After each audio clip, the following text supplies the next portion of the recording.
Samir a perdu sa jambe il y a quelques mois.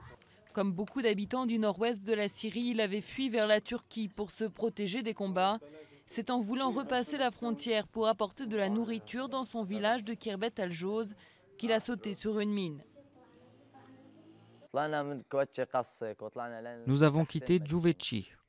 Nous avons passé les barbelés et avons marché près de 200 mètres sur une petite route.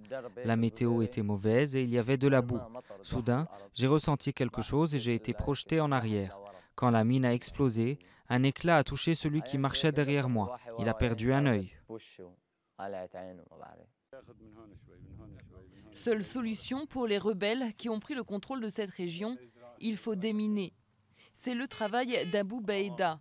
Cet ancien ingénieur militaire a déserté l'armée régulière et parcourt aujourd'hui la frontière turque avec son détecteur de métaux. L'engin est rudimentaire, mais a déjà permis d'extraire près de 450 mines non explosées.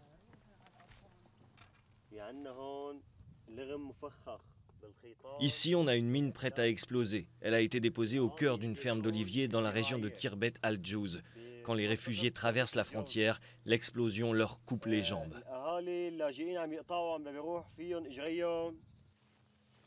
Pour se débarrasser de l'explosif, un simple sac rempli de pierres et attaché au bout d'une corde fait l'affaire.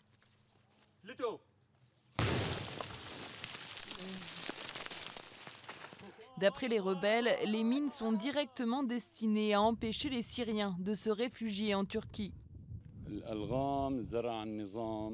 C'est l'armée de Bachar al-Assad qui a posé ces mines dans ces régions. Ils les ont plantées il y a plus d'1 an le long de la frontière. Certaines ont été posées dans les fermes, d'autres près de la frontière avec la Turquie.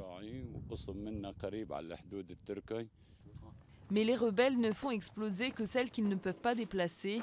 Des centaines d'autres sont stockées dans cette ancienne usine, là où elles ne peuvent pas blesser les villageois.